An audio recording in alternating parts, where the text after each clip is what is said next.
জানুয়ারি 2009 সালের 6 জানুয়ারি আওয়ামী লীগ যখন ক্ষমতায় আসে তখন বাংলাদেশের দেশি এবং বৈদেশিক ঋণের পরিমাণ ছিল 2,76,000 কোটি টাকা। আর 2024 সালের 5 আগস্ট যখন জনতার ধাওয়া খেয়ে দেশ ছেড়ে পালিয়ে যায় তখন জনগণের কাঁধের উপরে 18,56,000 কোটি টাকার ঋণের বোঝা চাপিয়ে দিয়েছে। এই যে একটা ছোট্ট শিশু মায়ের কোলে বাবার কোলে এখানে ঘুরছে, ওই শিশুর মাথার উপরে 1 লক্ষ টাকা ঋণের বোঝা চাপিয়ে দিয়েছে। এখন আবার আমাদের প্রতি বছর বাজেটে 1,13,000 কোটি টাকা ঋণের সুদ শোধ দিতে হয়। এখানে আমরা যারা দাঁড়িয়ে আছি প্রতিদিন ঋণের সুদ শোধ দেওয়ার জন্য 18 টাকা করে আমাদের দিতে হচ্ছে। ফলে একদিকে অর্থনীতিকে লুণ্ঠন করেছে, ফোকলা বানিয়ে দিয়েছে, আর একদিকে আমরা দেখেছিলাম যে কিভাবে আমাদের বৈদেশিক মুদ্রার ভান্ডারটাকে লুট করে ফাঁকা করে দেওয়া হয়েছিল।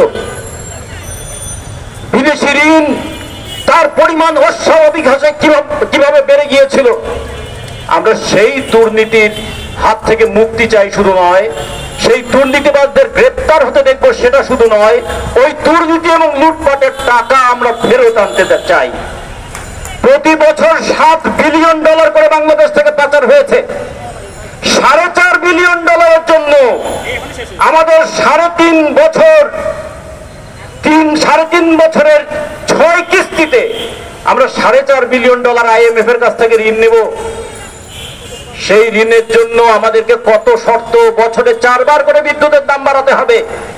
আর প্রতি বছর এই দেশ থেকে $7 বিলিয়ন পাচার হয়ে গেছে। ওই পাচারের টাকা ফেরত আনার ব্যবস্থা নিতে হবে। আমরা বলেছিলাম যে এই সরকারের অন্তর্বর্তীকালীন সরকারের দায়িত্ব কি, তারা বলছেন সংস্কার করবেন।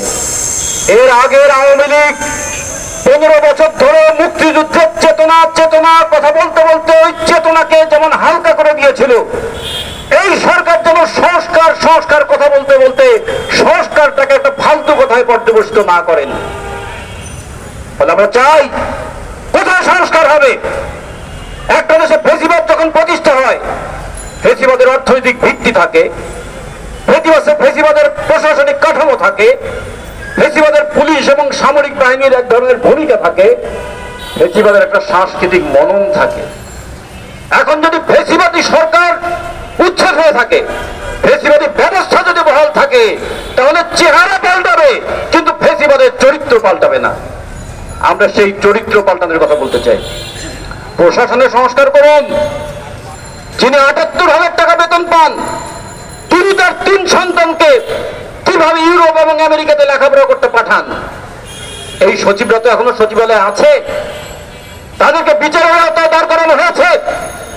আওয়ামী লীগ পালিয়ে গেছে। আওয়ামী লীগকে সহযোগিতা করেছিল যে প্রশাসন এবং পুলিশ, তাদের কোনো বিচার হবে? যে প্রশাসন প্রজাতন্ত্রের কর্মচারী হওয়ার কথা ছিল, তারা কেমন করে দলীয় কর্মচারীতে রূপান্তরিত হলো? যে পুলিশ জনগণের সেবক হওয়ার কথা ছিল, সে কিভাবে জনগণের উপরে দানব হিসেবে আবির্ভূত হলো? সেই কারণগুলো উদ্ঘাটন করতে হবে না? সেই জায়গায় সংস্কার দরকার নেই?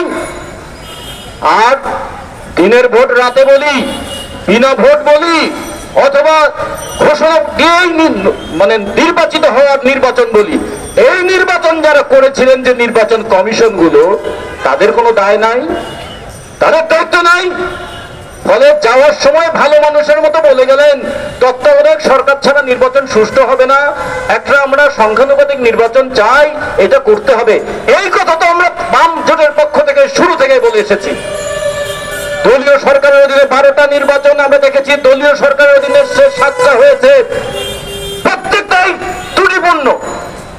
আপাত নিরপেক্ষ গ্রহণযোগ্য নির্বাচন হয়েছিল শুধুমাত্র তত্ত্বাবধায়ক সরকারের আমলে। সে কারণে আমরা তত্ত্বাবধায়ক সরকারের অধীনে নির্বাচনের কথা বাম জোট বারবার বলেছি। আমরা সাথে সাথে আবার এটাও বলেছিলাম, শুধু তত্ত্বাবধায়ক সরকারের অধীনে নির্বাচন হলে হবে না, কালো টাকা, পেশি শক্তি, ধর্মের রাজনৈতিক ব্যবহার, এগুলো যদি বন্ধ না হয় তাহলে নির্বাচন সুষ্ঠু হবে না। সাথে সাথে বলেছিলাম এই বর্তমান নির্বাচন পদ্ধতি পাল্টে দিয়ে সংখ্যানুপাতিক নির্বাচনের দিকে আমাদের যেতে হবে।